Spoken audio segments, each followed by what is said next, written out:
Here I am sitting in an office trailer located on a construction site north of Calhoun, Georgia, wondering what to do with my marriage. You may be wondering why I'm here and not with my family who were vacationing in Melbourne Beach, Florida for winter break. Let me bring you up to speed. My name is Jimmy Foreman, son of James Everett Foreman. I have been married to the extremely beautiful Rebecca for 7 years. We have 2 children, a 6-year-old son, James, and a 4-year-old daughter named Elizabeth. I have an older brother named Max, who, by the way, is a lawyer and an apple in my mother's eye. Looking at the two of us, no one would suspect that we were brothers. At 6'4", he is a full 6 inches taller than me. Max, who is 4 years older than me, is also quite athletic and muscular and has a full head of slightly wavy dark hair, in contrast to my shorter light brown hair. Even our eyes are different. It's easy to think that we have different fathers. Growing up, Max was an all-American athlete. It seemed like he could do no wrong, especially in my mother's eyes. I also played baseball and football in high school, and my success as a pitcher attracted the attention of professional and college scouts. But my height did not allow me to continue my career. I think that's what happens. My mother praised Max constantly, often at my expense. It was one of those things that I had to go through as a child. Perhaps to compensate for this, Dad spent more time with me than with Max while we were growing up. Of course, he was proud of both sons, but it was I who received the lion's share of his attention and wisdom. In the end, I think it all worked out, especially since I ended up working with him, and together we made money by the bucketful. After Emery Fortson, project manager at the Calhoun construction site, left the trailer, I opened my briefcase and took out a notepad and pen. I also set up my laptop and connected to the construction site's Wi-Fi. I've always preferred to write things down on paper, and this situation was no exception. I've compiled a list of what I've observed since I arrived from Atlanta on Wednesday. It was mostly body language at this point, but as they say, where there is smoke, there is fire. The whole thing was capped by my 6-year-old son's statement that Max was at the resort at least a day earlier than he arrived with my parents. "Uncle Max, this is what you had at the club on Friday night," James exclaimed when Max ordered the black shrimp combo platter. You could say it was like the dropped microphone scene. All conversation stopped and all adult eyes turned to me. At that moment, I wanted to say something like, "Houston, we have a problem." My mother broke the silence by asking, "Jimmy, what will you order?" I didn't answer. I gritted my teeth and continued looking at the menu. The mood of the evening was clearly ruined. We ordered, but ate mostly in silence. I knew the adults were sneaking glances at me as I slowly simmered inside. It was extremely inconvenient, to say the least. I wanted to talk to Rebecca on the way back to the hotel, but I couldn't, not in front of the kids. We drove back in silence. The tension in the car was so strong that you could cut it with a knife. When we got to our room, Rebecca suggested I have my usual gin and tonic on the balcony to relax, as I often did. After the 4th drink, I went to bed, seeing that Rebecca seemed to be sleeping. What I saw this morning after I got up was the last straw. I woke up alone, a little annoyed that Rebecca didn't even bother to wake me, and then went downstairs to get something to eat. That's when I saw them all by the pool. Elizabeth sat on Max's lap, while he and Rebecca were deep in conversation about something. I couldn't help but notice the way she was looking at him. It was the look that lovers usually get, and that's how she once looked at me. I couldn't take it anymore and left. At first, I thought about going to the pool, but I changed my mind. I wasn't going to play second fiddle anymore, so I left and went home. After sitting in my big, lonely house, I decided to go somewhere where I could think and sort out my thoughts without family interference. And that's how I ended up here on a construction site north of Calhoun. Emery was kind enough to let me stay here so I could get things done without interruption. Of course, that didn't stop everyone from calling and texting, trying to find out where I was. Even Max called, but I rejected his call. I thought about deleting their voicemails, but decided to leave them for now. After taking my notes, I reread them, thinking about the situation. And then it dawned on me. Julie, Max's second wife. They had been separated since April and appeared headed for divorce. I met her several times and we always got along well. I picked up my phone and opened my contact list. I hope she won't mind my late call. To my surprise, she answered on the second ring. Jimmy, she said, I was wondering when you would call. Were you expecting my call? I asked. Yes, she said. When my private investigator told me you left the hotel, I had a feeling you would call. Your private detective? I asked. You hired a private investigator to follow me? I actually hired a private investigator to follow Max, she said. I knew he was going to meet Rebecca this weekend, so I kept an eye on him. How did you know this? I asked. After Max and I split up, I went to work for my friend, Angela Hawkins. She's a family law attorney, Julie said. We have been trying to obtain evidence against Max for some time now, and I believe we will get them this weekend. Is that why you haven't divorced yet? I asked. That's part of the reason, she said. Part of it is that Max wanted to wait until we were separated for a full year before he filed for divorce. So you think Max and Rebecca are cheating on me? I asked. I think so, she said, but I think it goes further. I have every reason to believe that Max and Rebecca have been a couple since you married her, and there's something else. More? I asked, feeling nauseous. Yes, she said. I have reason to believe that your mother not only approved of the affair, but encouraged and facilitated it. My mother? I asked, stunned. Yes, Jimmy, she said. I'm sorry to be the bearer of bad news. I'm really sorry. You are a good person, and you don't deserve this at all. That would explain a lot. Then I had a terrible thought. What about the children? I asked. Are they his or mine? No one can say for sure without a DNA test, she said. But I have a feeling that at least one of them is not yours. I felt like I had been hit in the stomach. Where are you now? I really don't want to talk about this right now, I told her. Not on the phone. I'm trying to avoid my family at the moment and act according to circumstances. I understand, she said. Fully. Look, why don't you try to get some sleep and then maybe go back to Atlanta tomorrow? If you don't want to go home, find a long-term apartment. I would let you stay with me, but under the circumstances, I don't think it's a good idea. Let me know where you're staying and we'll move on. That sounds good, I told her. And don't worry, I won't tell anyone, she said. Thank you, I really appreciate it, I said. We said goodbye and I passed out. I sat there, processing what Julie had just said. Why didn't I notice this before? Was I so blinded by my love for Rebecca? Suddenly my phone vibrated and I saw a message from her. Please, the message said. Where are you? We're all going crazy here. Far, I wrote back. Far? Why? She asked. Is he there with you? I answered, ignoring her question. Who is he? She asked. You know who, I said. You mean Max? Yes, he's here. And he's worried about you. We are all worried, she wrote. Yes, I felt your concern from the moment I arrived, I said. It's not what you think, she wrote. Please call. We need to talk, she added, using the 4 words every husband fears. I sent 4 of my words. Yes, we need it. Later. I love you, she wrote.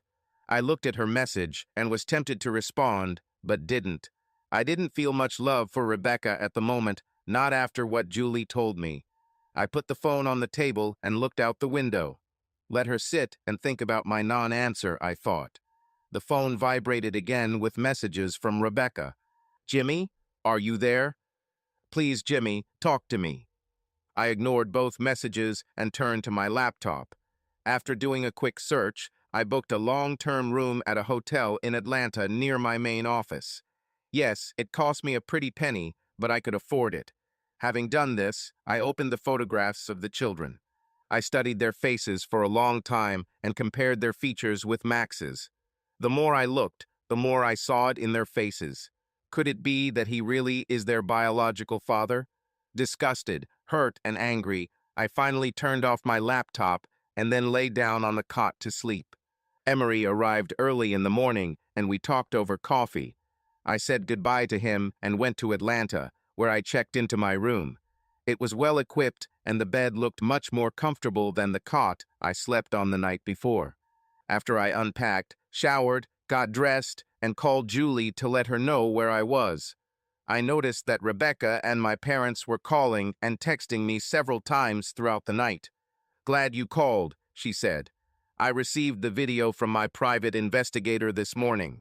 Looks like you really stirred up a hornet's nest. Anyway, Angela said she'll meet you here and we can discuss what we have." "Sounds good," I said. Julie gave me her address and I went to see her and her lawyer. When I arrived at her condominium, she let me in and introduced me to Angela Hawkins, a rather pretty brunette with long hair and brown eyes. "Nice to meet you, Mr. Foreman," Angela said. "Please call me Jimmy," I said. "My father is Mr. Foreman." She laughed. Julie brought us coffee, which I gladly accepted. Julie said she received an interesting video this morning. "About?" I asked. "Yes," said Julie. "It's more talk than action, but it explains a lot. And we have confessions that will help us both. That is, if you are going to get a divorce." "Well, let's see what you've got," I said. Julie opened her laptop and turned on the video. "This video was taken this morning," Julie said. "The private investigator decided I needed to see it, so he sent it straight to me." She started playing, and I saw Mom, Dad, Rebecca, and Max sitting on chairs at the table. Elizabeth sat on Max's lap, and James sat next to Rebecca, eating breakfast. "So, did you finally hear from Jimmy last night?" Mom asked. "Yes, I heard," said Rebecca. "Any idea where he is?" Dad asked. "No, none. He just said he left," Rebecca said. "Do you think he knows about you, the kids, and Max?" Mom asked, frowning. "He seems very suspicious," Rebecca said. "I don't know how much he actually knows." Max snorted at this. "He doesn't know anything," Max said. "He just got mad because you were spending time with me instead of him."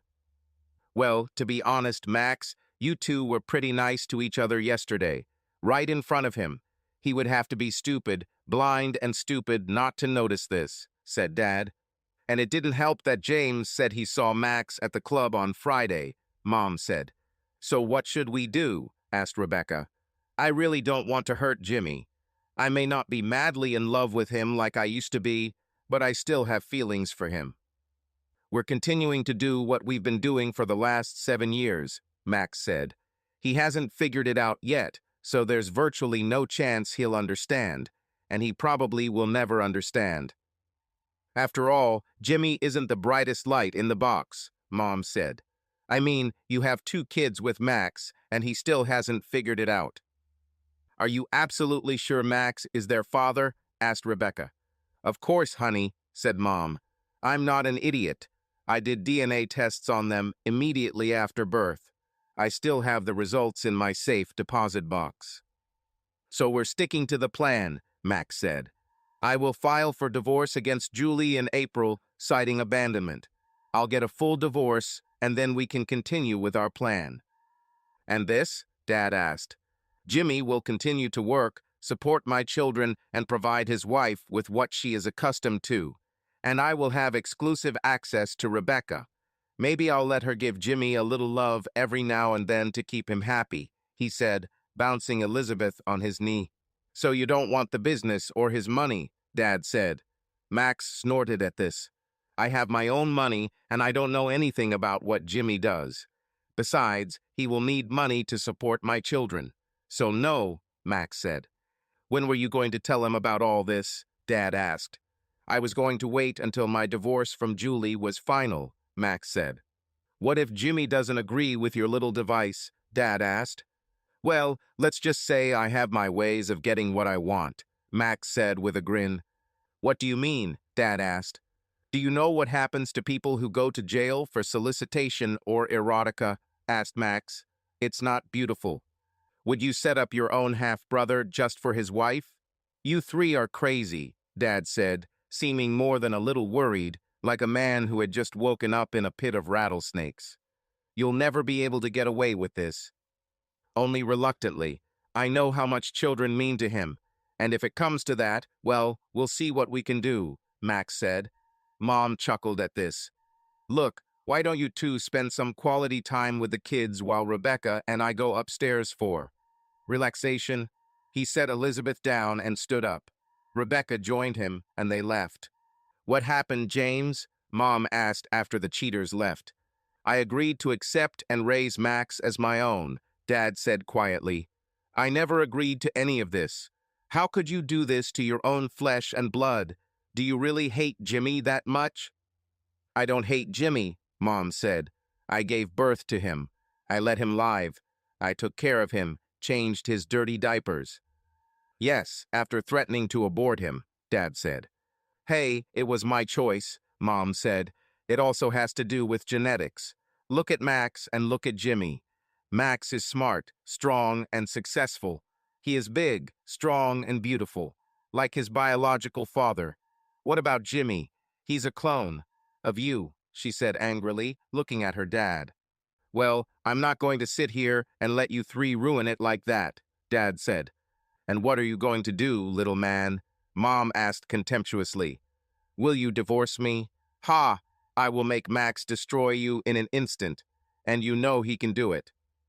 Are you really ready to set your son on me? Seriously, after I adopted him, raised him, sent him to college, Dad asked. You're an even bigger and uglier bitch than I thought, Mary. I should have left you a long time ago. Yeah, well, you didn't, Mom said. So now you and little Jimmy just have to swallow it. You have come to accept what I did all those years ago. Jimmy can do the same. Besides, your heart isn't as strong anymore. You can have a heart attack or stroke at any time. This is a threat? Asked Dad with a straight face. No, just a friendly warning, Mom said. Julie paused the video and looked at me. Once again, I felt like I had been punched in the stomach. Did I really know these people? Julie put her hand on my shoulder for comfort. Sorry, Jimmy, she said. I didn't know it was that bad. I nodded in thanks and looked at Angela. I want a divorce, I said. Angela nodded in understanding. And I want it as soon as possible. What can you do for me? I'll start right away, she said. I'm guessing you want the lion's share of the assets, so I'll go from there. I will need you to provide me with your financial information. The faster the better. In the meantime, don't do anything stupid. From what I've seen, they are conspiring to commit fraud. And adultery is still a petty crime in this state. At least there's enough to file a complaint with the state bar. What about the children? If what they say is true, the children are not mine, I said. We'll ask the judge to order a DNA test, Angela said. If Max is the biological father as they claim, we will look into it. Okay, I said. Do you think your private investigator can install cameras and microphones in my house? It's a holiday weekend, so if he has someone available, it will cost more, Angela said. This is fine. I'll pay whatever it takes, I said. She took out the phone and called. After a couple of minutes, she ended the call and told me that someone would come, but I would have to pay a premium for the service. It's normal, I said. I still need to stop by the house and collect what you need and bring it to your office in the morning. Will this work? Yes, that will do, Angela said. And I'll pay for your private investigator, I told Julie. I really appreciate it, Julie said. I saved for months to pay for it. It wasn't easy, believe me. I can imagine, I told her. We discussed strategy and funding some more. Because Julie helped solve this case, I agreed to reimburse her. Considering what was at stake, I felt I owed her at least that much. I offered to help pay for her divorce, but she refused, saying she was going to make Max pay for it. We ended our meeting, and I went home. When I arrived, I saw a pickup truck in front of the house and decided that it was an investigator. I let him inside and grabbed the folders containing our financial documents, then packed more of my clothes and personal items and loaded them into the car. I also took my computer and downloaded everything I could. The investigator showed me how to access the system that saved the video to a secure server in the cloud. He finished the job by the time I was ready, so I paid him and gave him a $100 bill for his labor. After all, it was a holiday weekend. He smiled, putting the bill in his pocket, and we shook hands. On the way out, I took off my wedding ring and placed it on the kitchen table. Meanwhile, Rebecca and the others continued to call and text me, and I continued to ignore their attempts to talk to me. There was no family for me anymore. When I got back to the hotel, I quickly had lunch and went to my room. My phone rang while I was sorting through financial documents, and I saw that it was my father. I decided to answer his call. "Hello," I said in a monotone voice. "Jimmy, it's you," I heard my father's voice. "Yes. What do you need?" I answered. "Where are you? The whole family is worried about you," he said. I snorted at that. "Family, huh?" I asked. I didn't know I had one. "It's not fair, Jimmy," he said. "I've always been on your side." It was true. As far as I knew, he was always on my side, at least when I was around. "Suppose this is so, at least in my presence," I said. "So where are you?" he asked. "In the distance," I said. "Something got to me and I'm dealing with it. You taught me to stand up for myself. That's what I do." "Which things?" he asked. "I think you know very well what things are," I said. "You may not agree with them, but tell me something."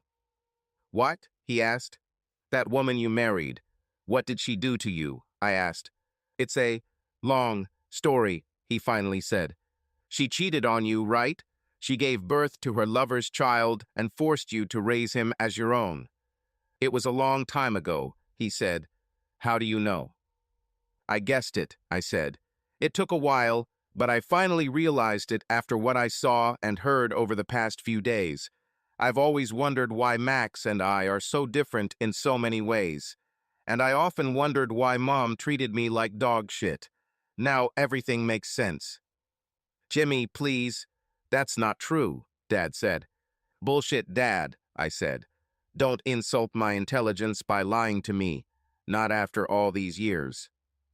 "Okay, son," he said. "I won't. But I need to tell your mother something."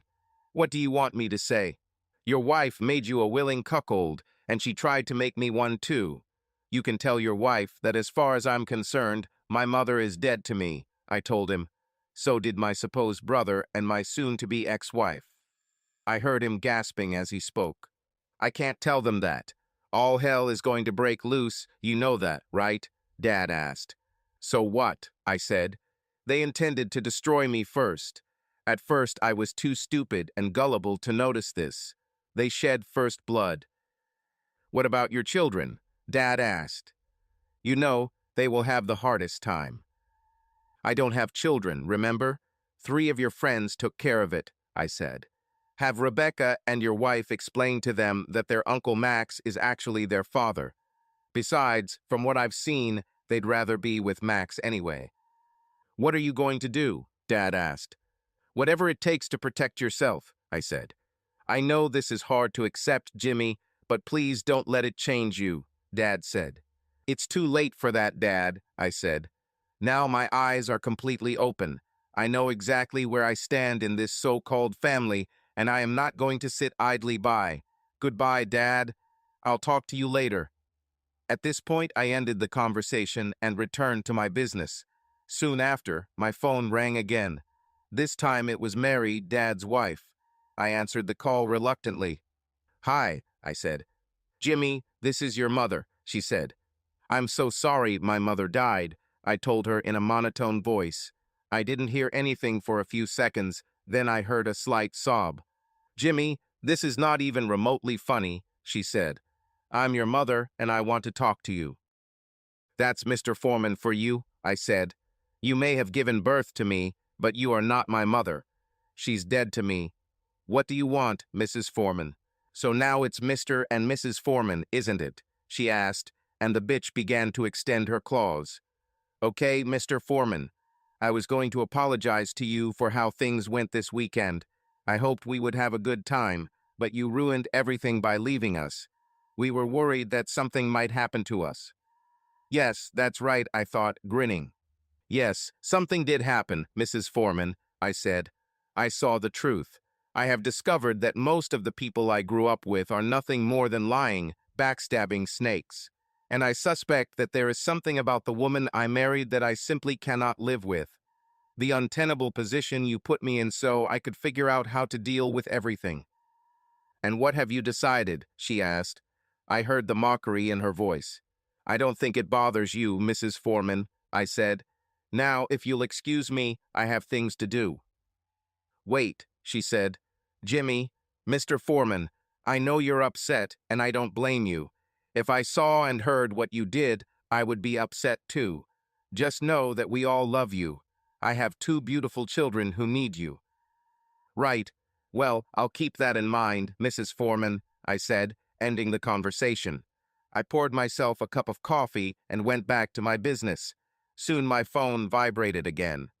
Won't these people just leave me alone? I asked myself. I looked and saw that it was her, my future ex-wife. I thought about letting it go to voicemail, but then I realized I promised her we'd talk later. So I answered the call. What? I asked, a little alarmed. Jimmy? Asked Rebecca. What do you want, Rebecca? I asked in an unfriendly tone. I just wanted to know if you were okay, she said nervously. We're all very worried about you. I bet you do, I said sarcastically. Please, Jimmy, don't act like that. The children miss their father. Is it true? Weren't they just with him? I asked. What? She asked in surprise. You heard me, I said. They couldn't get away from me fast enough to be with him, and they spent Friday with him at the club. I'm guessing you were there too. Jimmy, I don't know what you're talking about, she said. Bullshit, Rebecca, I said. Come on, get on with it. Why did you call? Is it true? I just wanted to let you know that we are going to be leaving the hotel, she said. I have to go back to work next week. Will I see you when I get home? No, I said. No? Where will you be? She asked. It's none of your concern, I said. Jimmy, what happened? You don't even look like yourself, she said. Please, Jimmy, talk to me. I care about you and love you. Is it a fact? I asked. Of course, I could have been deceived. Despite what you, Max, and Mrs. Foreman think, I'm not stupid. Mrs. Foreman? Do you mean your mother? She asked. I don't have a mother. As far as I'm concerned, she's dead, I told her. I heard her gasp when she said that. You can't mean that, she said. Yes, I know, and you know why, I said. Jimmy, I don't know what you think about this, but we need to talk when I get back, she said. We'll talk, okay, I said. Only one. What is it? She asked.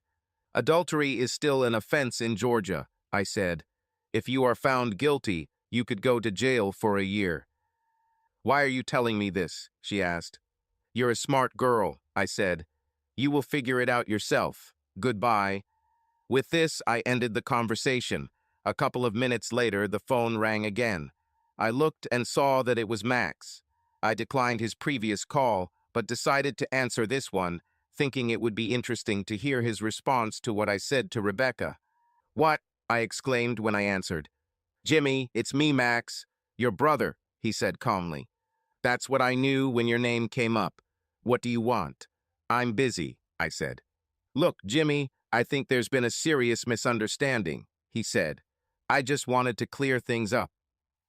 You are right. After what I heard at dinner and what I saw in the pool, and Rebecca barely paid any attention to me, I bet that's the main thing, I said, and I'll deal with it. Rebecca told her what you told her, he said. First of all, I don't know where you got this information, but in Georgia for 100 years, no one has been convicted of adultery. Secondly, it is extremely doubtful that law enforcement officers will intervene in the case, even if you file a complaint. Mom and Dad told me what you said, and I have to say that it really hurts me. Mom is completely crushed. I understand that you are upset, and I cannot say that I blame you for the current circumstances. Look, I'm flying back to Atlanta with Rebecca and the kids. When we get to your house, why don't you and I go somewhere, have a drink, and talk like brothers? We haven't done this for a long time.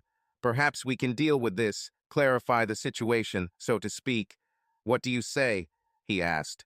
I realized that I let my emotions speak for me, which can cause them to flare up too soon. The last thing I needed was for someone Max knew to hack into my computer and download dirty videos. I had to make them think I was just being suspicious. I needed to calm him down a bit, sound a little uncertain. I needed to strike first, and to do that I needed them to think I was just throwing a grown-up tantrum. I took a deep breath before answering. "We'll talk someday, Max," I said evenly, through clenched teeth. "But it will be at a time and place of my choosing." "Okay, Jimmy," he said. "If you want it, I will always be with you." "I want it that way," I said. "For now, leave me alone. No more phone calls. No more messages. I will contact you all when I'm ready and not a minute sooner." "No more calls or messages. I see," said Max. "Do you want to talk to Mom, Dad, or Rebecca?" "No," I said. "I've already said my part." "Okay, Jimmy," he said. "We will talk later." At this point, I ended the conversation and hung up. I tried to control my tense breathing and pounding heart. Through the red haze, I wondered if Max was mocking me, or if he was so arrogant that he didn't even realize what he'd done. The bastard didn't deny a single thing. Having calmed down, I decided to grab a quick snack and then flopped onto my bed to sleep for a few hours. I knew the flight to Atlanta would take about an hour. Given the roughly 2 hours it would take to get through security and the roughly hour it would take to drive home from the airport, I figured I'd have to wait about 4 hours, and I wanted to keep an eye on security as Max and Rebecca approached the house. When I got up, I checked the time and figured they could come through the front door at any time, so I grabbed my laptop and logged in. There was no activity anywhere, so I figured they had probably stopped along the way for gas and something to eat. I made coffee, went to the toilet, and sat down again. About half an hour later, I saw the front door of my house open. Rebecca and Max walked inside, each carrying a sleeping child. They looked around the darkened room, then turned on the light. "His car isn't here," Rebecca said. "I don't know if he was here or not." "Let's put the kids to bed and look around," Max told her. I watched as they carried the children to their rooms. They went downstairs and Rebecca went to the kitchen.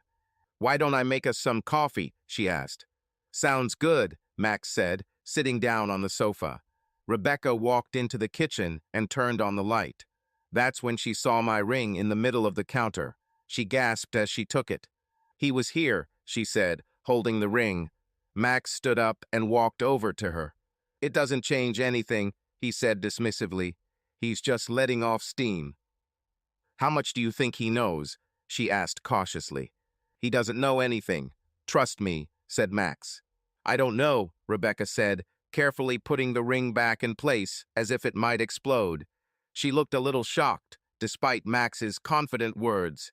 "He seemed to know a lot when we talked." "He was just trying to push you into confessing," Max said. "He was ignorant for 7 years and is still ignorant." "But you've never seen it work before," Rebecca said. "I'm afraid you and your mother may have underestimated him." "Look, we've been cuckolding him for 7 years now," Max said. "He still hasn't figured it out, and he won't if we're careful." "I know we've been very careful over the years, but his dad was right. We were pretty open this weekend," she said. "Trust me, darling. We could have sex right in front of him, and he would never understand," Max said. "Why do you and your mother hate him so much?" asked Rebecca. "It's not about hating him," Max said. "You could call him a beta male. This means that he exists to serve those who are better than him." "How are you?" asked Rebecca. "Something like that," Max said, shrugging. "Come on, let's look around, see if anything is missing." I watched, changing camera images as they moved from room to room, looking for what I had taken or left behind. I thought maybe I should have tipped the technician more. They didn't come across any of the cameras, although they searched the house, going from room to room, looking for what was captured. They met again in the living room. "Fine?" asked Max. "His computer is gone, and some files are missing from his desk," Rebecca said. Most of his clothes and toiletries were also missing. "What files?" Max asked, showing the first flash of concern, although it was mild. Rebecca shrugged. "It stuns me. Jimmy does all the paperwork. It's probably work-related, she said. Was there a note? Asked Max. Did he destroy anything? No and no, he didn't destroy anything, she told him. Do you think we should call the police? No, they won't do anything unless he leaves for a couple of days or so. And chances are they won't do anything anyway, Max said. Listen, it's late. Why don't we go upstairs, go to bed, and start the morning all over again? You just want to sleep in Jimmy's bed, Rebecca said with a smile. Of course, especially if his wife is involved, Max said. This isn't the first time we've done this in his bed with the kids in the hallway. I think you're right, she said flirtatiously. It's been several hours since this monster was inside me. They laughed as they walked up the stairs holding hands. I switched cameras until I got to the one in the master bedroom. I watched as they undressed and climbed under the covers as if they had done this 1,000,000 times.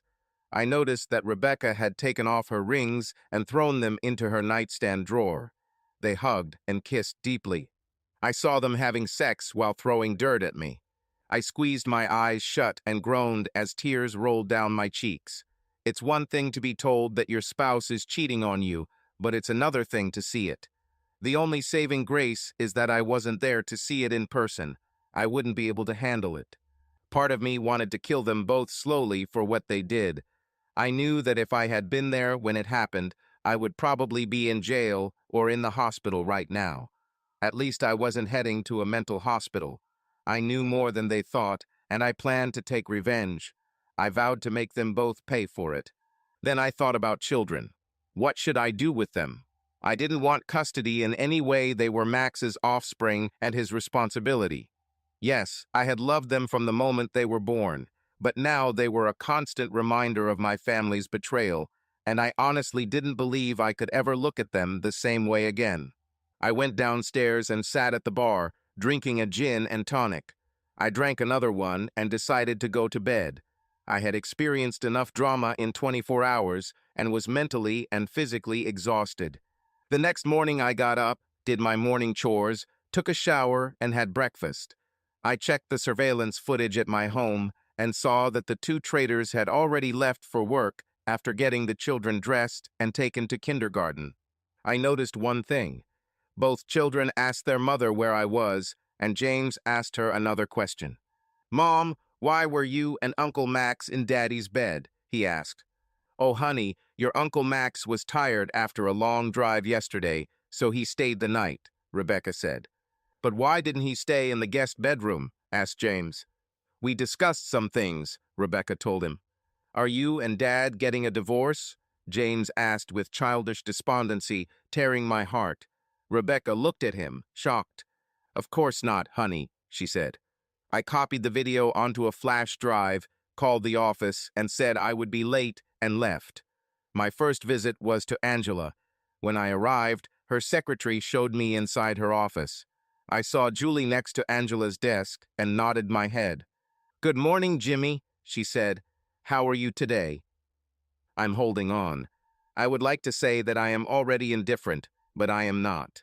The blows keep coming, I said. I have a video and a breakdown of my finances, I told Angela, handing her the flash drive and printed spreadsheet. If you need anything else, let me know. Thank you, she said. That's enough, she added, looking over the chart and the completed form. I'll watch this video and call you if anything comes up. Thank you, I said before leaving. I went to the office and instructed my assistant Sheila to block any personal calls. Everything is fine, she asked. Not really, but I can do it, I told her. I tried to focus on my work, but it wasn't easy. At about 2:30 p.m., Angela called me. What's up, Jimmy? She asked. It's hard, but I can handle it, I said. Thank you for asking. Please, she said. Can you come to my office around 4:30 today? Of course, I said. What's happened? I'll explain when you arrive, she said. Julie met me when I arrived at Angela's. I couldn't help but notice her pleased grin. What's happening? I asked. You'll see soon, Jimmy, she said. We walked into Angela's office and Julie closed the door.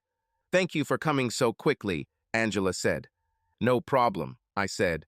What do you have for me? First, I spoke briefly with the district attorney, Angela said. He is very interested in pursuing possible conspiracy and fraud cases against Max, Rebecca, and your mother. He said he would see if the video was enough to establish probable cause. The prosecutor can use the video because they were in a public place and did not try to hide, so he believes he can argue that they should not have had any expectation of privacy. This is acceptable, and I think he sees Max as a potential future political rival. Your mother has a rather complicated history of political ambitions, judges, prosecutors, attorney generals, some gubernatorial and senatorial runs. Angela shrugged. If we kill two birds with one stone and get him on our side, I'll take it. That's good, I said. What else? The video taken at your home last night is sufficient evidence to file for divorce on grounds of adultery. So I'm preparing the documents now, she said. I also asked the court to order Rebecca to conduct a paternity test on the children. For what? I asked. They have already accepted that Max is the biological father, and my mother has already said that she has the results of the DNA tests. Have you personally seen these test results? Asked Angela. No, I didn't, I said. Exactly, said Angela. These tests were carried out 4 to 6 years ago. Since then, science has advanced significantly. Therefore, I intend to request those test results to compare them with ours. Why go through all this? I asked. Look at this, Angela said, turning the laptop so I could see the screen. Yeah, I've seen that before, I said, looking at the picture of Rebecca and Max. No, look here, Angela said, pointing to something on the side of the video screenshot.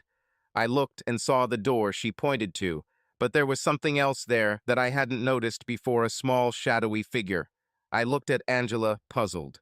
I turned to a video specialist who I keep under contract, Angela said. He improved the image. Look.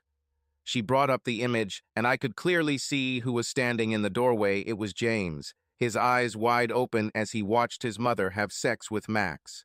Oh my God, I said. It's no surprise that James asked Rebecca if she was getting a divorce. Can I call someone? Child guardianship authorities, perhaps? I doubt they'll do anything based on that alone, Angela said. However, the judge will certainly not look on it favorably. Have you considered asking for custody? No, I didn't, I replied. I thought they were Max's children. I'm not interested in raising other people's children. But what if they turn out to be yours? Asked Angela. You seem to think that this is really possible, I said. I've seen things that aren't so strange, Angela said, and I think we need to be prepared for any eventuality. Max is an arrogant bastard, but he is a cunning and dangerous lawyer. I want to drive him into the center of the minefield that I will create. A video of him hinting at planting evidence against you will be disturbing, but it won't get him disbarred, since he can easily claim that he was just bragging, joking, or being angry. The indisputable results of the DNA test will be a pretty big stick to beat. We'll see what the DNA test results are first, I told her. Okay, Angela said. When was the last time you spoke to them? Saturday before I left them in Florida, I said. Maybe you should call them tonight, just to let them know you're okay and you're thinking about them, Angela said. It will also be a show of goodwill for the judge. It will show that you are trying to do the right thing. Maybe you're right, I finally said. So, what's next? We'll get the results of the DNA test, then I'll apply for both of you, Angela said. How long will it take to get results? I asked. It usually takes about 8 to 10 days, but you can get results in 48 to 72 hours if you don't mind paying extra, Angela said. Okay, I said. I will pay extra to get results faster. When will the judge sign the order? I should get it tomorrow, Angela said. If so, I will give Rebecca the summons that same day. Here's the contact information for the lab I usually use for this, she added, handing me a business card. As soon as she is served with the summons, I will send you a message with a case number. You can use it as a reference when you give your DNA sample. Thank you, I said. This is all? For now, yes, Angela said. Don't worry, Jimmy. We will get through this. We said goodbye, and I left to eat and rest. It took a lot out of me, and I just wanted it all to end. When I got back to my room, I turned on the house surveillance system to see what was going on. Rebecca appeared to have just returned home and was tending to the children. I realized that I really missed the kids, so I decided to call home as Angela suggested. The Foreman residence, Rebecca said when she answered the phone. Apparently, she didn't see my number on the phone screen. "Hi, Rebecca," I said. "Jimmy, where are you? When are you going to come back home?" she asked excitedly. "I just called to talk to the kids," I said. "But when are you coming home?" she asked. "I don't know," I replied. "Can I talk to the children now or not?" "Of course," she said. "Wait." I heard her calling for James and Elizabeth, telling them I was on the phone. James answered the phone first. "Dad, where are you?" he asked. "I'm doing some things," I said. "Are you all right?" "Yes," said James. "I just want you to be home." "Me too," I said. Surprisingly, I spoke sincerely. I wished I could really be their father and tell them a bedtime story while Rebecca and Max burned in hell, of course. "Tell me something. Just say yes or no. Does your Uncle Max stay with us when I'm away?" I asked. "Yes," he said immediately. "All night long?" I asked. "Yeah," James replied. "Has this been going on for a long time?" I asked. "Yes," James answered sadly. "Thanks for your honesty, James," I said. "Please, so when are you coming home?" he asked. "Don't know. As soon as possible," I said, barely resisting the urge to cross my fingers. Damn them all for what their scheming is doing to two innocent children. "I love you," he said hopefully, with complete childlike honesty. I felt tears welling up in my eyes. Even though I hated what Max and Rebecca did, the fact was that I loved these two children, and I would miss them terribly after this was all over. "I love you too," I finally said. He passed the phone to Elizabeth, and we talked for a while, mostly me listening to her talk about her dolls. We exchanged "I love yous," and she handed the phone to Rebecca. "When are you coming home, Jimmy?" she asked. "I don't know," I said. "I'm not sure I even have a home." "This is nonsense, Jimmy, and you know it. I need you to come home. The kids need you back too," she said. "What's gotten into you?" "It's not what came over me," I said. "It's a matter of who found you." "What?" she asked, feigning shock. "What made you think I was with someone other than you?" "Please don't insult my intelligence," I said. "I've had enough of you all. You didn't even bother to tell me that you were with Max and my parents at the Indian River Club that Friday while I was sleeping. Instead, you made it clear that they would just arrive on Saturday. You lied to my face. You think I didn't notice how you and the kids were hanging around Max this weekend. How would you feel if you watched the person you love most in the world do this right in front of you?" "So that's the thing," she said. "You think I'm cheating on you because I was nice to Max?" "Polite? Are you kidding me? You practically pounced on him right in front of me. The whole time I was there, you didn't even let me kiss you on the cheek. You tried your best to keep us from being alone.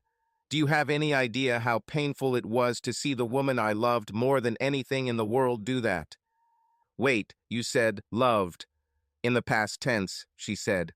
"Don't you love me anymore? I wonder when she will realize this." "What do you think?" I asked in response to her question. "How would you feel if you were me?" "Jimmy Foreman, you need to come home now," she said after a few awkward moments. "We'll sort this out when you get back." "What if I don't come back?" "Then perhaps I will find solace in your brother's arms," she said angrily.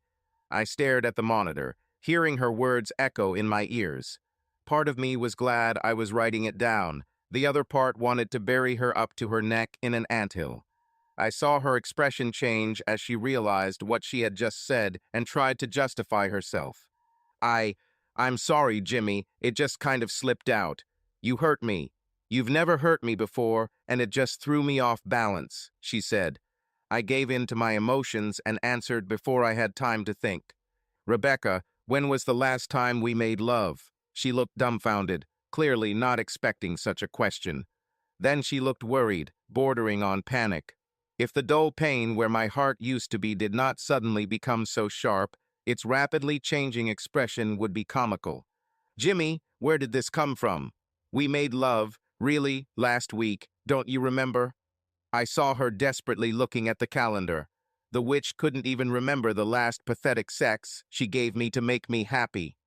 I needed to end this call quickly before my raw emotions overrode my common sense, and I blurted out something about the evidence I had. Really, Jimmy, you need to come home and be my husband. I just... Do what you need to do, I said. Just know this. I'm no longer your slave, and I won't be your cuckold. If you sleep with him, we're done. If I find out that you slept with him any time after our wedding, we're done. I will divorce you, and I will do it as painfully as possible. You understand me? I looked at the laptop display and saw her sitting with the phone in her hands. She no longer seemed so beautiful to me. I saw her wipe a tear from her face before speaking. Whether it was the echo of human shame for deceiving a person whose only crime was that he loved her, or she actually had tiny feelings for me, or her perfect life began to crumble, I did not know and sternly told myself that I did not care. Do you really mean that? She asked quietly. Yes, I said, I have. Okay, Jimmy, I get it, she said. Please come back to me. Do what you need to do, but just come back. I love you. Don't worry. You'll hear from me soon, I said. Goodbye, Rebecca. I ended the call and wondered if she noticed that I didn't say I loved her. I watched a surveillance video to gauge her reaction. In a strangely detached state, I wondered if she realized that she had never denied any of my accusations.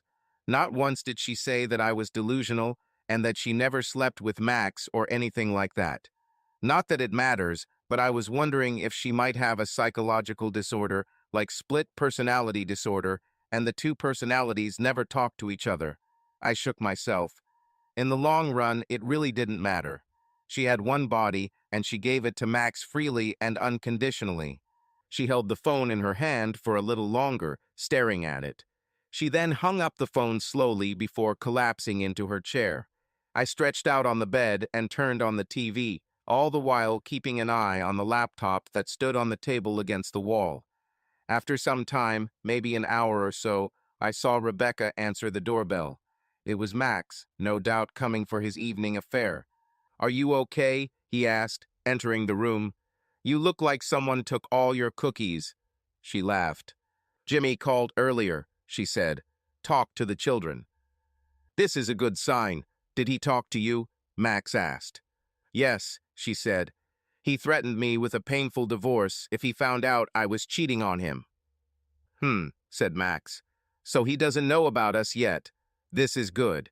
But based on his conversation, he seems to know what's going on, she said. If he had known, he would have mentioned it. I think he's just trying to provoke you into doing something compromising, Max said. Do you think it's time you talked to him? Rebecca asked. Max thought for a few moments before answering. Not yet, he finally said. Let's see what he does first. Are you staying here tonight? She asked. No, I have to leave for Savannah early in the morning for a meeting with a client. I'll go see my mom while I'm there, he said. I may be gone for a couple of days. Can you handle it? Everything will be fine, she said. Call me when you arrive. Definitely, he said, kissing her. I love you, Max, she said. He smiled as he answered. And I love you too, he said. This hurt me the most. Did I ever really know these people? At 2:30 p.m. the next day, I received a message from Angela. Rebecca was given a subpoena to perform a paternity test on the children. Shortly after this, I received a very angry call from my cheating wife. What does it mean? She screamed. What does this mean? I asked, remaining calm. This order is for DNA testing for children, she screamed. What are you trying to do? I'm not trying to do anything, I said. I just want to know if the children are mine. What makes you think they're not yours? She asked. I have reason to believe that they may not be mine. After I saw your behavior at the pool, I looked carefully at the photos of me, the children, and Max. I wanted her to think that I only had suspicions. I think I have good reason to believe that they may not be mine. I want to know the truth, one way or another. For my peace of mind, I said. Your name is on their birth certificates, and I assure you that they are both yours, she said angrily. My name may be on their birth certificates, but honestly, honey, your assurances don't mean much to me lately, I said. Now, if you'll excuse me, I have a lot of work to do.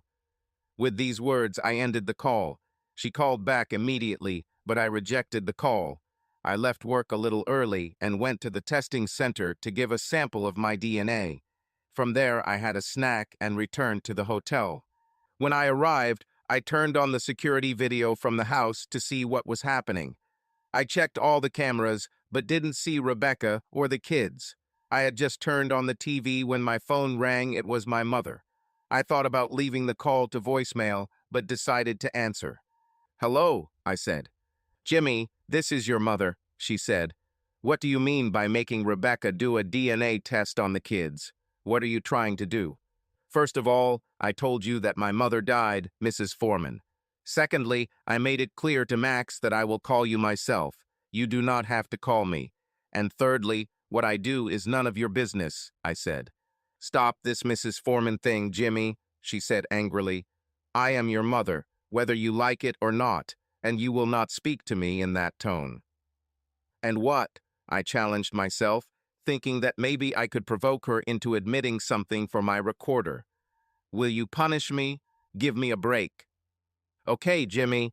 Mr. Foreman, if you prefer, she said. What is this paternity test all about? A man has a right to know whether the children he raised are his own, I said.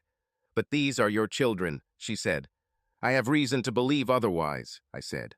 What makes you think that? She asked. I think you know very well, I said. I heard her sigh over the phone. Jimmy, I don't know what's gotten into you these last few days, but I think you need to get your head out of your ass and come to your senses, Mary said. And what does it mean? I asked.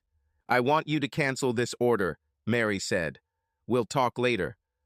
That's not how it works, Mrs. Foreman, I said. Do you want to confess something? No, Jimmy. Sorry, Mr. Schubert and Foreman, she said. It's just, you've upset a lot of people with your behavior lately. Well, if my suspicions are true, there will be a lot more upset before this is all over, I said. Now, if you don't mind, I really have a lot to do. Goodbye. With these words, I ended the call. She called back immediately, but I rejected the call. I sat down in a chair and raised my feet. I turned on the TV and computer and found myself watching both the TV so I wouldn't explode and the computer so I could see what was going on in my house. Eventually, I saw Rebecca enter the house with 2 children in tow. She didn't look happy, but I didn't care. Apparently, she went to fast food, which surprised me since she usually hated eating that kind of food. I saw her send the kids upstairs before throwing the bag and 3 empty cups in the trash. Then she picked up the phone and called someone. Hi, it's me, she said. I just returned with the children.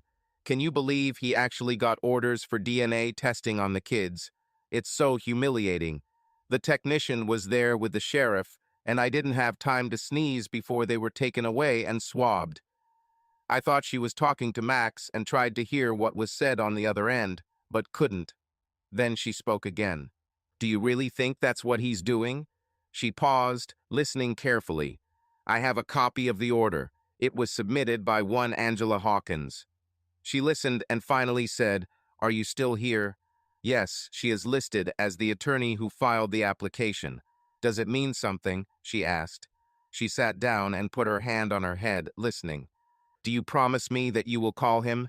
Today? Okay. Thank you. I love you too. Bye. She ended the call, and I realized she was talking to Max. A few minutes later, my phone rang, and I saw that the call was from Max. I launched the call recording app I had bought earlier at Angela's insistence and answered. What do you want this time? I asked, answering his call. I told you I'll call you when I have time to talk. What am I hearing about paternity testing? Max asked. This is what they usually do when they want to confirm the paternity of children they have raised, I said. What do you care about? Rebecca said it was humiliating how you handled it, Max said. Was it really necessary to do this to her? Humiliating? You have no idea what humiliation is, I said. Jimmy, I talked to Mom and Rebecca. They are devastated. What's going on with you? Max asked. Let's just say I'm learning a lot about my so-called family, I said. I could almost hear the gears turning in Max's head as he thought.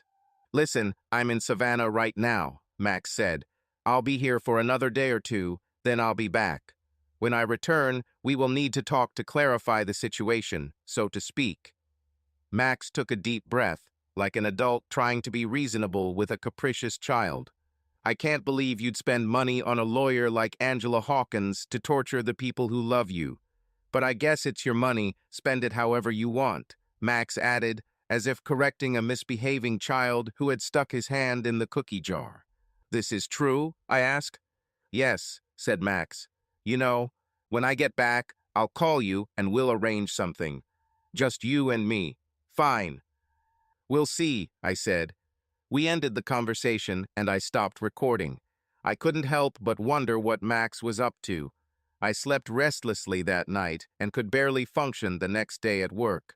I was quite surprised when my father came to my office that afternoon. Dad, what brings you here? I asked when he entered. I just wanted to visit, he said with a smile. Can't a man visit his son these days? Of course, I said. Would you like something to drink? Coffee, please, he said. Decaf, if there is one. The doctor says I shouldn't drink caffeine because of my heart. I think this can be arranged, I said, texting my assistant. A few minutes later, she brought out 2 cups of coffee, one of which was labeled decaf. Not bad, he said, taking a careful sip. So why did you come from the coast? Is your wife with you? I finished gloomily. No, she's not with me, said the father. Actually, she thinks I'm here to talk some sense into you, he added, using air quotes. But I'm here to clear things up. Completely, he said. He then lowered his eyes as he continued. I also came to ask for your forgiveness and warn you. I take it she didn't come with you, I asked. No, he said. I made it clear to her that you probably wouldn't want to talk around her. I nodded my head. You're right, I said. So I was right. She cheated on you, didn't she? Yes, he said. It was a long time ago, even before our wedding. She didn't even try to hide it from me. She said that before the wedding, she can do what she wants and with whom she wants. Has it always been like this? Yes, practically, he said. After the wedding, we did this, had marital relations only when she wanted, which didn't happen very often, and she carefully protected herself so as not to spoil her body with low-quality offspring. But then she got pregnant. I found out about this literally while she was on her way to the abortion clinic. You were my child. I knew it.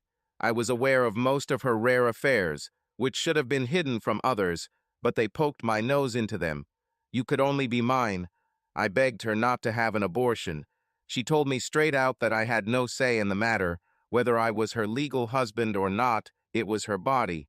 So I made a deal with this witch. Max will get whatever he wants or whatever she wants for him. No objections on my part. Just sign the checks and show up where you need to.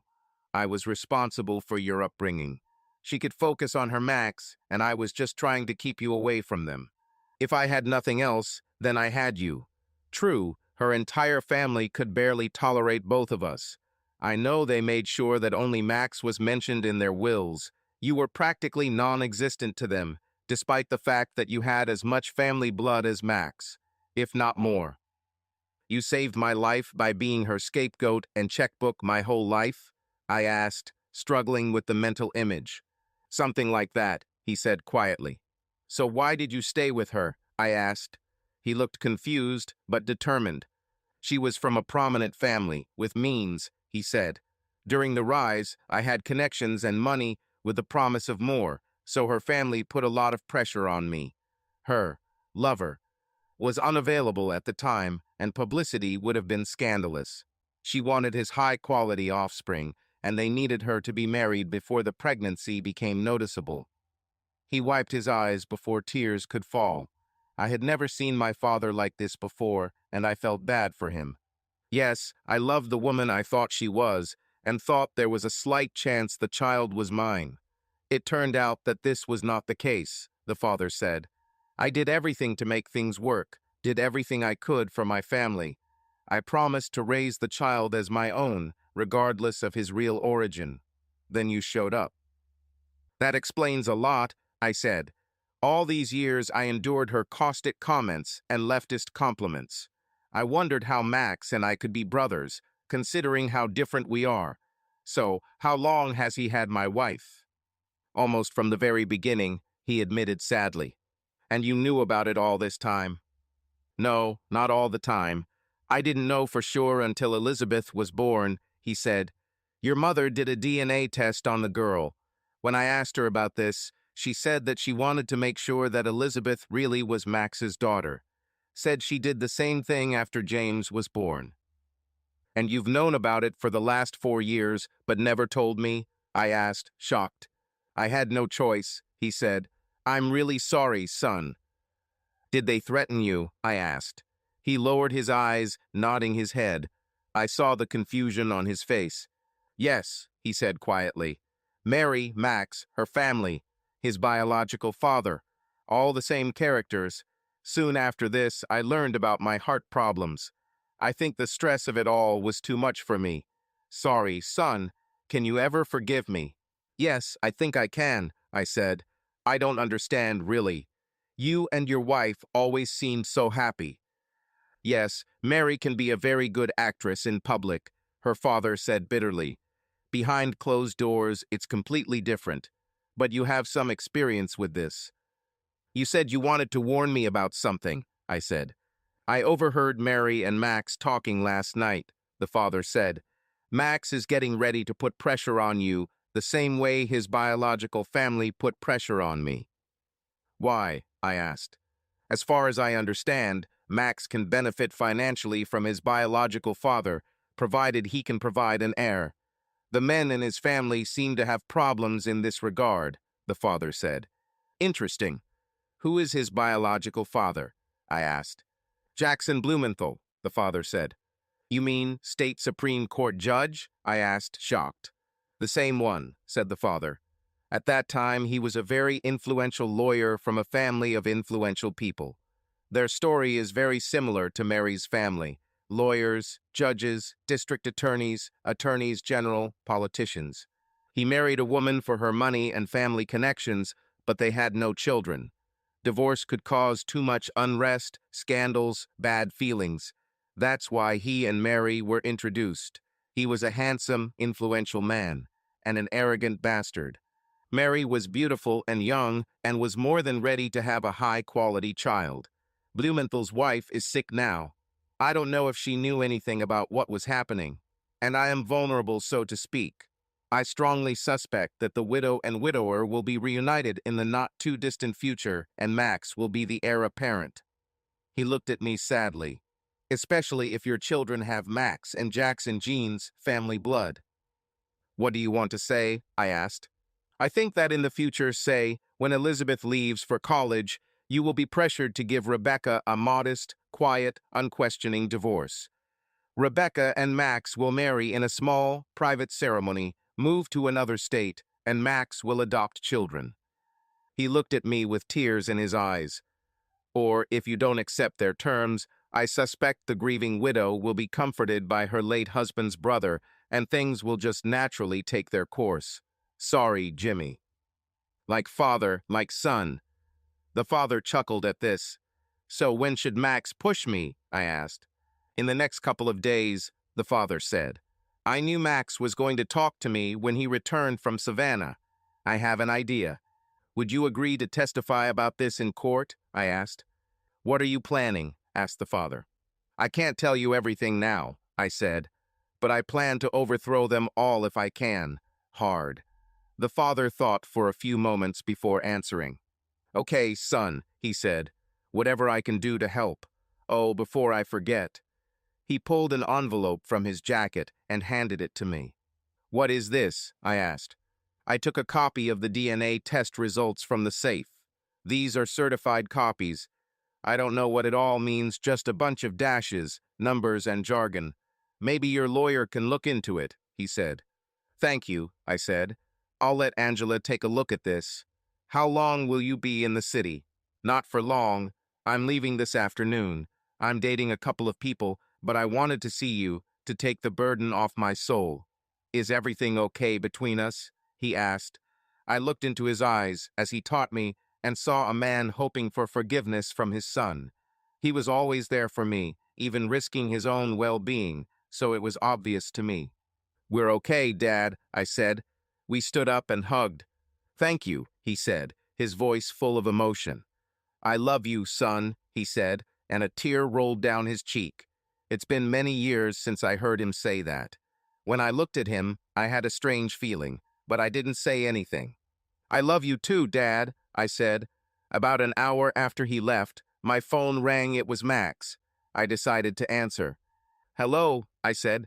Jimmy, this is Max, he said. Yes, I know. Your name appeared. What do you want? Tomorrow afternoon, I will be in the city. Maybe we can meet for dinner, he said. Okay, I said. How about Luigi's at 6:30 p.m.? Luigi's is an Italian restaurant that I liked. It was a little pricey, but the food and service were worth it. Luigi, huh? Okay, meet me there at 6:30 p.m. See you later, he said. Yes, I said, ending the call. Then I called Angela's office and made an appointment. I also told her about the upcoming meeting with Max. When I arrived, I gave her the envelope my father had given me, and she introduced me to Detective Sam Gibbons. Jimmy, Detective Gibbons contacted me after my conversation with the DA. I told him about your meeting with Max, and he has an idea that he wants to discuss with you, Angela said. What's an idea? I asked. I would like to know if you would agree to wear a bug during your meeting with Max, the detective said. I suppose so, I said. Why? We've been interested in some of your brother's activities for a long time, Sam said. He's not my brother, I said. At best, he's my half-brother. Brother, half-brother, whatever, Sam said. The fact is we want to find a reason to arrest him. And you want me to be bait? So, I asked. Something like that, Sam said. As far as I understand, he doesn't think very highly of you. This means that he will probably be a little overconfident and say something unnecessary. If this happens, we will be there to arrest him. What exactly are the actions we are talking about? I asked. Extortion, blackmail, something like that, Sam said. Fraud and collusion, I asked. That too. Will you help us? He asked. I looked at Julia and Angela, thinking about it. Then I remembered my father and the ruins of my family and made a decision. Count me in, detective, I said. He smiled and nodded. Thank you, Mr. Foreman, he said. He handed me the pen. When you meet him, just press it and put it in your pocket like a regular pen. She will transmit everything said to my receiver. I'll be with a few uniformed officers. If he does what I think he will, we will arrest him. Don't worry. We've got your back. I appreciate it, I said. I saw Angela's face break into a wide smile. What's happened? I asked. According to these reports, Max cannot be the father of either child, Angela said. At best, he's an uncle and a pretty distant one. The British have a word for how I felt at that moment, stunned. It took me a while for what she said to sink in. But Mary claimed the tests showed they were Max's children, I said. It does not make sense. Yes, and how, said Angela. She was lying. Clean water. But for what? I have a guess about this, I said. I conveyed what my father told me. Julia and Angela looked shocked when I finished. Sam wasn't surprised. Oh God, Julia said. What kind of people are these? Greedy, manipulative people who will do anything to get their way, I said, and then it dawned on me. You know, it just occurred to me that Max was married before he met you and didn't have children, neither with you nor with your first wife. It was a bone of contention between us, Julia said. We both wanted children, but it never happened. Interesting, I said. Max may not be able to conceive children. It's entirely possible, Angela said. So, are you ready for tomorrow night? Yes, I said. It's time to end this farce. We talked a little more and then said goodbye. I had dinner at the hotel and went to my room. After I cleaned myself up, I turned on my laptop and connected to my home surveillance system. There wasn't much to see, just Rebecca looking after the kids. As before, I turned on the TV and alternated between watching the laptop and the TV. My phone rang around 9:30 p.m. I looked and saw that it was Mary, my former mother. I wondered what she wanted and answered the call. Hello, I said. Jimmy, this is your ma. Mrs. Foreman, she said. Her voice trembled with emotion, and I realized that she was crying. What do you want this time? I asked. Jimmy, your father is dead, she cried. They say he lost control of the car in Macon, and he ended up in the Ocmulgee River. I felt like I had been punched in the stomach again. I lost not only my wife, who was taken from me by the scumbag who pretended to be my brother, but also my father, the man who put everything on the line for me. When did it happen? I asked. Probably a couple of hours ago, she said. I just found out from the state police. Sorry, Jimmy. I know how close you were to him. Thank you, I said, stunned by the news. Jimmy, Mr. Foreman, she said hesitantly, I know you think badly of me right now, but I want you to know that I truly loved your father. Yeah, I thought. She loved him to death, no less. Did you tell Rebecca? I asked. I was going to call her next, Jimmy, she said. I'm really sorry. For all. Yes, I said. Thank you for calling. Goodbye. I ended the call and hot tears streamed down my face.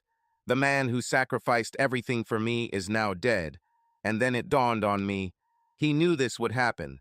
I couldn't explain it, but it was the only logical explanation. I collapsed on the bed, sobbing. Then I heard Rebecca talking to someone on the security video. I steeled myself to watch. Hello, Rebecca said, answering the phone. What? When did it happen? Are you sure? Oh my God. Did you tell Jimmy? How did he take it? I wonder if I should call him. She fell silent for a while, and I saw her face express. What exactly? Shock? Astonishment? Fear? Guilt? Or was it a combination of all of the above? Okay, I'll take care of the kids. Will Max arrive tomorrow? Okay, sounds good. Goodbye, she said, ending the call. She looked upset, but not too upset. It seemed like she was expecting something like this, but not so soon. I saw her dial another number and half expected my phone to ring. But this did not happen, and I soon realized why. Hi, she said. It's me. I just found out. I'm really sorry. I watched her listen to what Max was saying. Her expression changed to one of shock and horror. Did you have anything to do with this? Oh my God, we're completely screwed. Are you still seeing Jimmy tomorrow? Fine. Are you sure they can't figure us out? I hope you're right. Okay, dear, see you tomorrow. Love you. She ended the call and sat down on the sofa. Then I saw her pick up the phone and dial another number. My phone rang a few seconds later, and I saw her name on the display. Hello, I said. Jimmy, it's me, Rebecca, she said, her voice shaking with emotion. What do you want? I asked. I'm getting a little tired of saying this. I just found out about your father, she said. I'm sorry. I was silent, trying to collect my thoughts. You've already heard about your father, right? Yes, his widow called me, I said. Can't you put your hatred aside for just a minute? She's your mother, and she just lost her husband, Rebecca said. I think she'll get over it quickly, I said. Did you tell the children? Not yet, she said. I'm not sure how they'll take it, or if they'll even understand it. It's a shame you're not here to help. I'm sure it's a shame, I said in a neutral tone. Jimmy. No, Rebecca. I have seen and learned too much. Thank you for calling. We'll talk later, I said. I heard her calling my name as I ended the call, but I was too depressed to continue talking to her or anyone else at that point. I went to the bar and drowned my pain in a gin and tonic, then went back to my room and went to bed. The next day, I was unexpectedly visited at work by Sam and another man who I assumed was a detective. My guess turned out to be correct. "Mr. Foreman, this is Detective Simmons." "Homicide," Sam said. I introduced myself, shaking the other detective's hand. "Murders?" I asked. "Yes," he said. I invited them to sit down. "Firstly, please accept my condolences for the loss of your father." "Thank you, Detective," I said. "But I believe you have more to add." "Yes, Mr. Foreman, there is," he said. "I received a rather cryptic message this morning. In fact, it was delivered to me personally. I knew Detective Gibbons was working with you and asked him to come in for a quick chat." "Do you suspect something is wrong?" I asked. "I wouldn't rule it out," Simmons said. "What can you say about the relationship between your brother, Max Foreman, and your father?" "Well, for starters, Max is not my brother," I said. "I recently found out that he is my half-brother. His father, according to the Pope, is none other than Jackson Blumenthal." "State Supreme Court Justice?" Simmons asked. "Yes," I said. "Interesting," he said. "What else can you tell me?" I gave him a short version of what my father had told me and told him what I had learned. He listened carefully, taking notes. When I finished, he looked at Sam. I could almost see the silent communication between them. It was clear that there was more to this matter than I knew. Finally, he looked at me. "And you're meeting Max at Luigi's tonight, right?" Simmons asked. "That's right," I said. "At 6:30. "Maybe I'll see you there, Mr. Foreman," he said. "Can you tell me what was in that mysterious message you received?" I asked. "I'm afraid I can't discuss this with you right now," he said. "By the way, did you know that your father changed his will?" "No, I didn't know," I said. "He made it official yesterday. According to his lawyer, Jason Miller, some pretty significant changes have been made," Simmons said. "You didn't know about this?" "No, I didn't know," I said. "He didn't say anything about it to me." "Okay, that's all for now, Mr. Foreman," the detective said. "I may have more questions for you later, so I ask you to stay in the city for a while." "I guess I can delegate site visits to other engineers," I said. "Let me know if I can help." "Thank you, Mr. Foreman," Simmons said. "We'll be in touch." With these words, they got up and left. I walked them to the door and closed it after they left. I couldn't help but wonder if Max had something to do with his father's accident. I returned to my desk and saw something that wasn't there before: a very small USB flash drive. It was lying on the edge of the table in front of the chair in which Simmons was sitting. I didn't remember him leaving anything there before. I took it and inserted it into my laptop. After my antivirus confirmed that the flash drive was clean, I opened it and saw a single Word document. I double-clicked on it and saw that there was an IP address, username, and password. I entered the IP address into my browser and was prompted to log in. I entered my username and password, and a screen filled with screenshots of dates and times appeared in front of me. The most recent one was dated yesterday morning. I double-clicked on it, and my video app opened. I saw Max sitting in my parents' living room with Mary. "When did he leave?" asked Max. "He left early this morning," Mary said. "Any idea what was on his mind?" asked Max. "I know he was going to see Jimmy," she said. "I think he was also planning to meet with Jason about something. Yesterday, he received a call from Jason's office."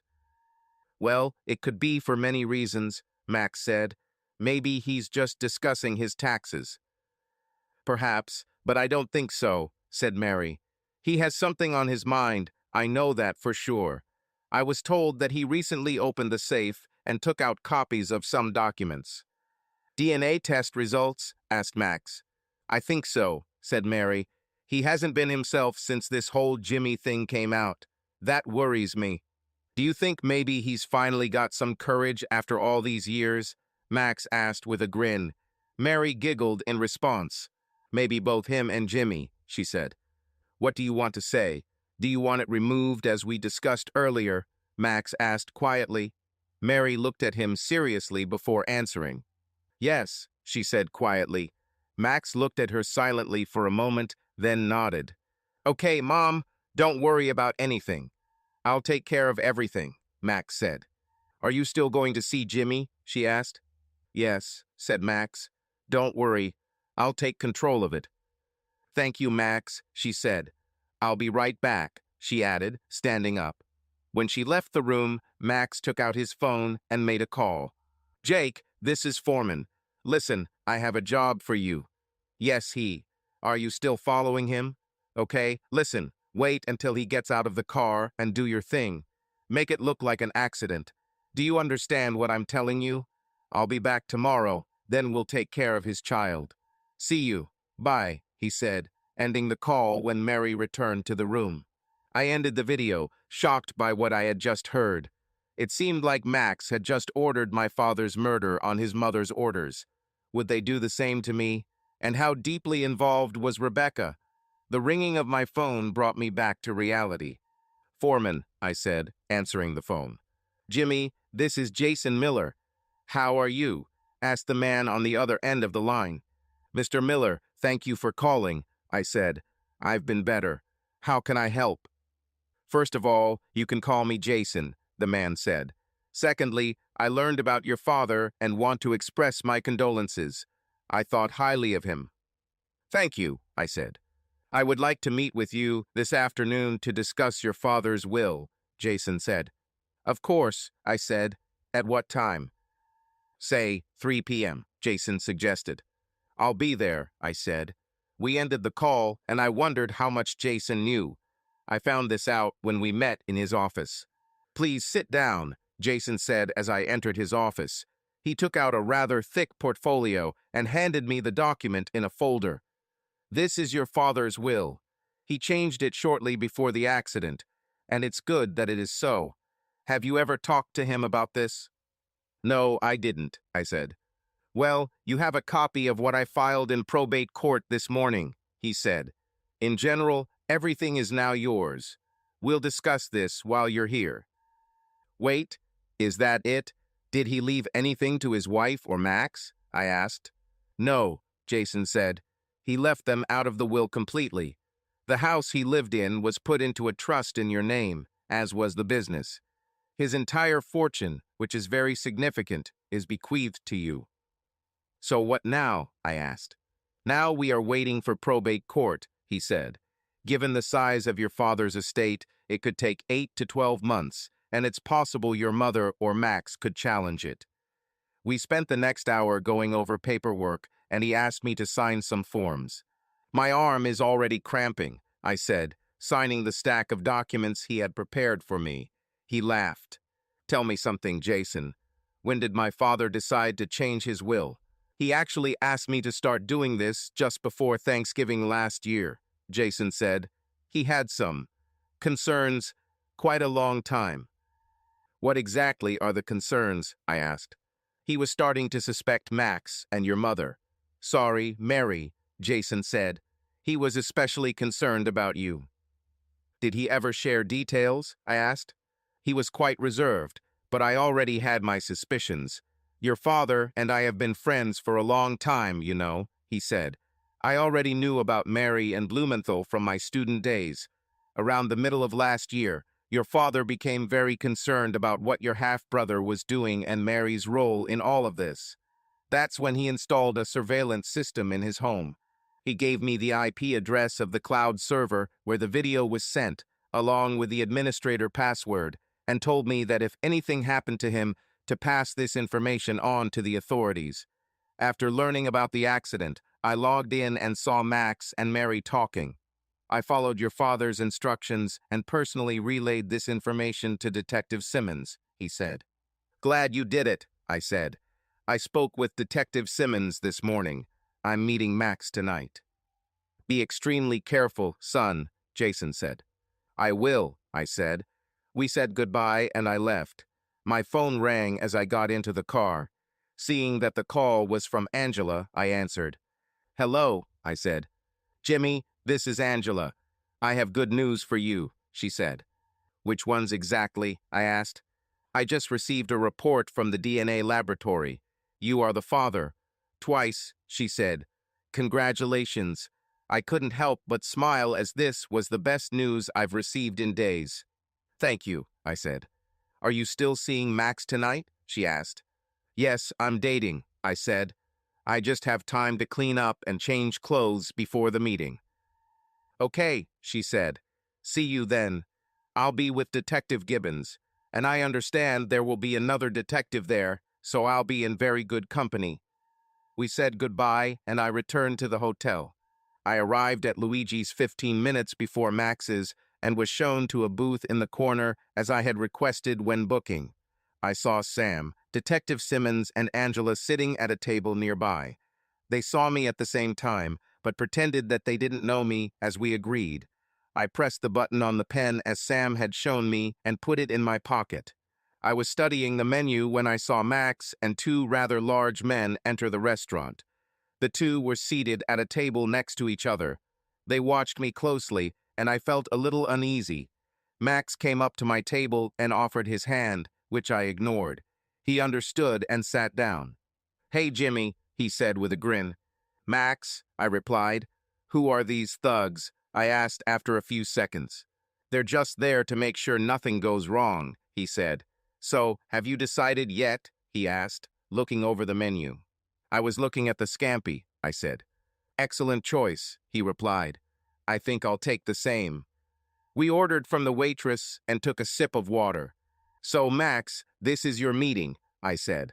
Come on, tell me what's on your mind. Straight to the point, right, Jimmy? Asked Max. Okay, if that's what you want. First, I want to express my condolences for the loss of your father. I know you were close. Thank you, I said. So, you were right in everything. I'm sleeping with your wife. Actually, I slept with her even before you got married. Remember that Christmas party when you said you couldn't handle it? Yes, I remember, I said. I asked you if you asked her out or talked to her. You said no, that you didn't even try because you knew she wasn't interested. Well, I'm ahead of you, buddy. And not only this.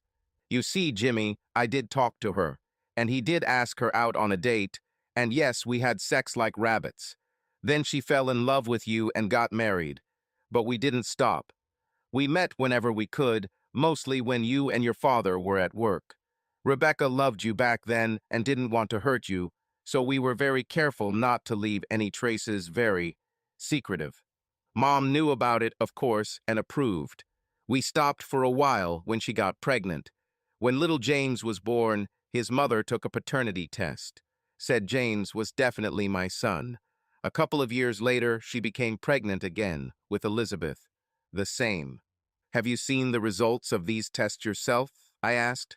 No, there was no need, Max said. Mom said that they prove my paternity, and I saw it in the eyes of the children. They are mine, that's for sure. So you have your children, I said. Why keep cheating? Well, it's easy, said Max. The truth is that I love having Rebecca. She's much better in bed than anyone I've been with. And there is one more additional benefit. Which? I asked, gritting my teeth so as not to hit the bastard in the face. At this point, the waitress brought our food and placed the plates in front of us. That's what I love about this place, Max said. The service here is very good. Yes, I said. Agree. After the waitress left, I continued. So what is this added benefit? Cuckolding you, he said with a grin. Damn, that's half the fun. You have no idea how many times I had your wife in your bed. We often talked about inviting you to join us just so that you would watch, of course. I don't believe in sharing. No, you're just taking something that doesn't belong to you, I said. Why not find your woman? Again, it's simple, he said. You see, some people are born to lead. Like me. Others are there to serve. It's you. Which brings me to the reason for our meeting. Which one? I asked. Set the rules, he said. Your father is finished. Now it's just you against the three of us, Rebecca, Mom, and me. Your father will no longer protect you, and with his departure, I become the head. Family. So from now on, you obey me.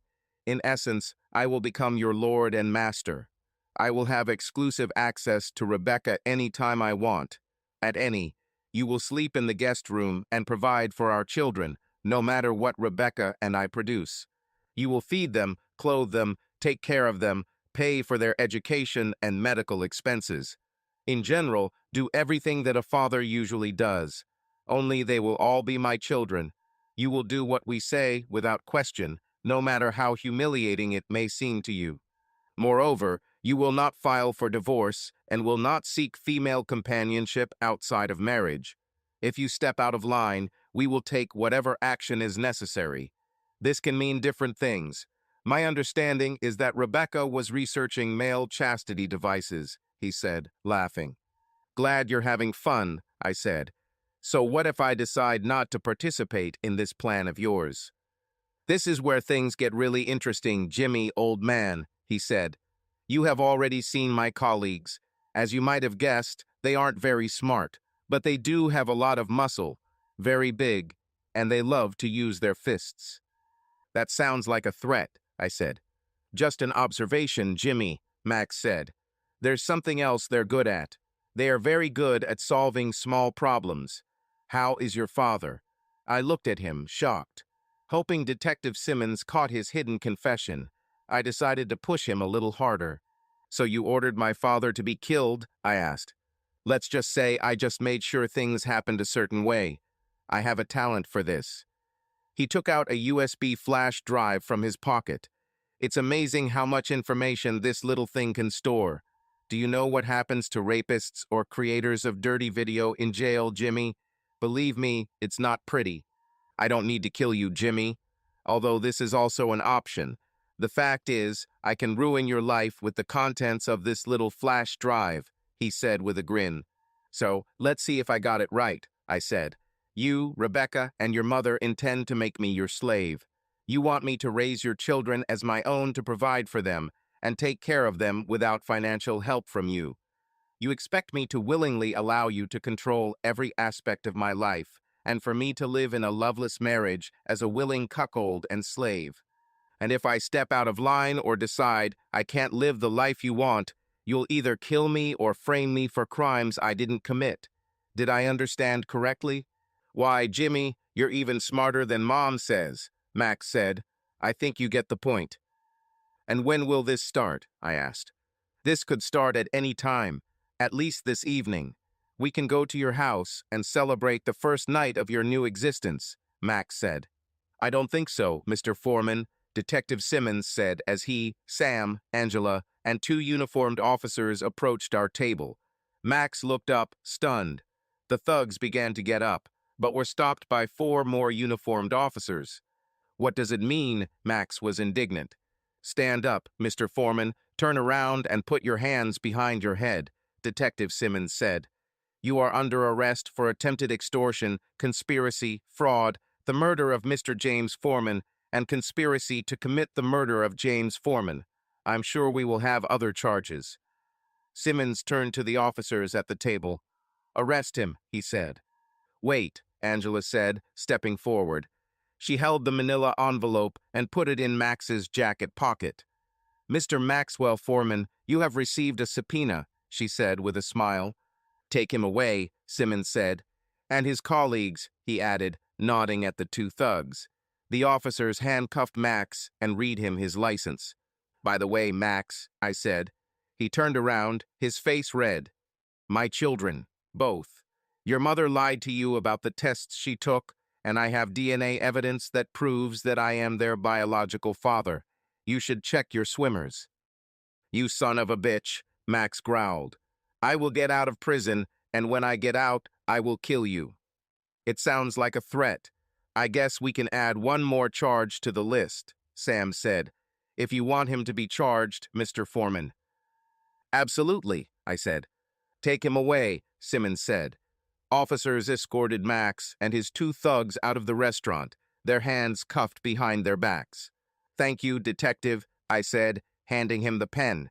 He took it and shook my hand. No, thank you, Mr. Foreman, he said. I know this hasn't been easy for you. What will happen to him? I asked. If the dog gets his way, Mr. Foreman will end up on death row, Simmons said. He has long wanted to frame Blumenthal. By the way, you may have to take food with you.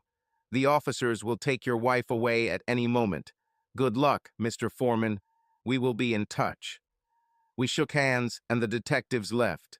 "How are you feeling, Jimmy?" Angela asked when they left. "It's like a weight has been lifted off my shoulders," I said. I saw the waitress and motioned for her to pack my takeout. "I think I better go home and take care of the kids." "That's a good idea," Angela said. "I will file a complaint against Rebecca in prison. Let me know if I can help." "Thank you for everything," I said. "I will be in touch." With these words, Angela left. I paid for 2 dinners, took the food, and left. I arrived home just as Rebecca was being led out of the house in handcuffs by 2 police officers. She didn't look very happy. "What have you done?" she cried. "I'm writing some mistakes, Rebecca," I said.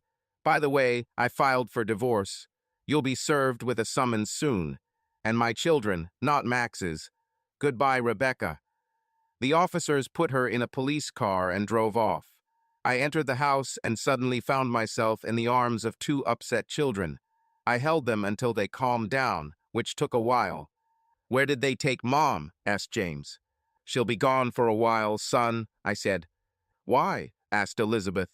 "She did something bad, honey," I said. "Very bad." I held them a little longer and talked to them, hoping they would understand that actions come with consequences. When they were calm enough, I put them to bed. I knew this was just the beginning of a long journey for the 3 of us. As promised, Angela filed for divorce from Rebecca in prison. I was there with the process server when it happened. She looked completely unwell. The DA brought several charges against her, and she could have faced decades in prison. "Why, Rebecca?" I asked. "I thought we loved each other." "Sorry, Jimmy," she said. "I really loved you, but Max and his mother were very persuasive. I never wanted you to get hurt." Nonsense, I thought. And this nonsense about making me your slave and cuckold. "Did you really think I was just going to get over it?" I asked. "It was basically Max's idea," she said. "But you agreed," I said. "According to Max, you were researching male chastity devices." "Again, it was mostly his idea," she said, "but his mother encouraged it. She said that she also thought about it in relation to your father." "But you knew what was on his mind, didn't you?" I asked. Lowering her head, Rebecca nodded. "Yes. By the way, the DNA test showed that I am the children's biological father," I told her. "Mary lied about that too. That's all about his superior genes." I stood up and looked at her. She looked so unhappy, but at that moment I didn't care. "Sign the documents, end this fictitious marriage. I will let the children write to you and visit you from time to time." With these words, I turned and left. I heard her crying, but I didn't care. She made her choice. Max went to trial and faced more charges than I knew about. It turned out that state and federal agencies were also very interested in his dubious dealings. As a result, he was disbarred and sentenced to death. He is now on death row while his appeals work their way through the courts. Mary was also charged with my father's murder and received a life sentence. Rebecca was found to be an accomplice and was also sentenced to life imprisonment. Both of them will be eligible for parole in 15 years, I'm told. The case caused a media stir after it became known about Max's relationship with Blumenthal. Blumenthal denied any connection with Max, but the allegations made it impossible for him to remain on the bench. He eventually resigned, but was still hounded by the media. Unfortunately, little James and Elizabeth suffered the most. In a short period of time, they lost both Mama and Papa, as they called my parents. They also lost their Uncle Max, whom they loved dearly, and their mother. Angela and Julia arranged consultations for them, and for me too. Being a full-time single father and the owner of a successful business was not easy, as I quickly learned. I hired a nanny to help with the children while I worked, but realized that this was not a substitute for a mother. I tried dating but found that I had severe trust issues and couldn't connect with anyone the way I did with Rebecca. Perhaps one day I will find a woman I can love and trust. But I'm not rushing things. Now I am happy that I am alive and have 2 children. I think in the long run, I'll continue to do what I've been doing so far, improvise as best I can. Subscribe to our channel so that your love doesn't cheat on you, and go ahead and listen to the next story, because this story is nothing compared to the next one. If you're under 18, don't even think. Click to the next one. Click to the next one. Click to the next one. Click to the next one. Click to the next one.